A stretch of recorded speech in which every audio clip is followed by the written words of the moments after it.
Bill Galston is a senior fellow at the Brookings Institution. He joins us now on the phone with his reaction.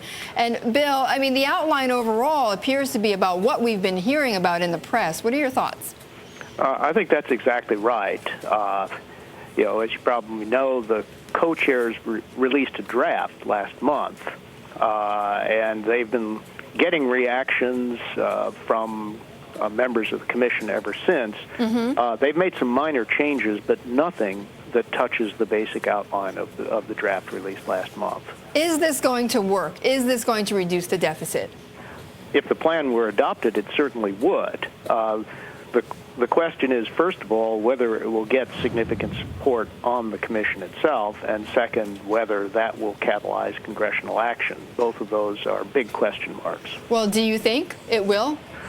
I have to say that right now I'm a bit discouraged. Not a single commission member who's also an elected official has stepped forward to endorse the plan. I won't rule that out, but in my opinion, the 14 votes needed for an official endorsement are almost out of reach at this point. It would be a real accomplishment if, in addition to the the 6 non-elected official members, that the co-chairs could get 2 additional endorsements from from Democrats and Republican elected officials alike, for a total of 10. That would at least be a majority, and it would provide a veneer of bipartisanship. So what happens then, Bill? How do the commission chairs get that 14 votes if you think it's near impossible? Well, I believe that the co-chairs have now put their best and final offer on the table. And there may be minor modifications here on out, but pretty clearly, if you make a big concession in one direction, then you reduce even further the chances of getting support on the other side. So they've located what they think is a center of gravity, and they're simply going to have to appeal to the patriotism and common sense of members of the commission now, and we'll see how far that takes them. Well, right. When you say that, of course, we laugh because, this is, as you say, it appears to be a final offer. But is there really nothing in here that can be cut or changed to get some further support? Oh, look, I'm sure there is. But here's the problem.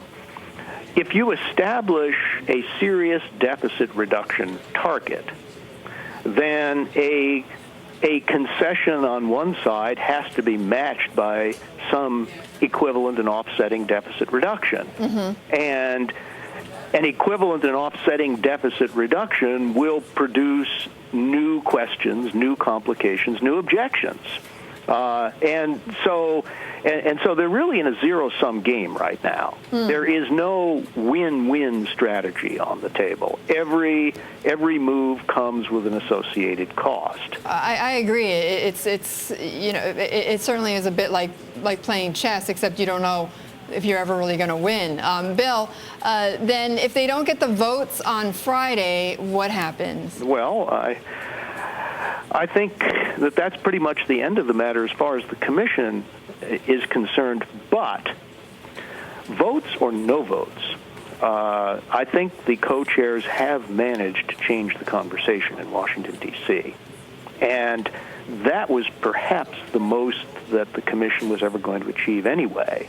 So my hat's off to them for taking the bull by the horns, seizing the initiative, putting their own plan on the table, asking members of the commission to rally around it, and forcing a public discussion on these matters. And I note with interest that a bunch of other groups and individuals have come forward with plans of their own in the wake of what the co-chairs did. That's real progress.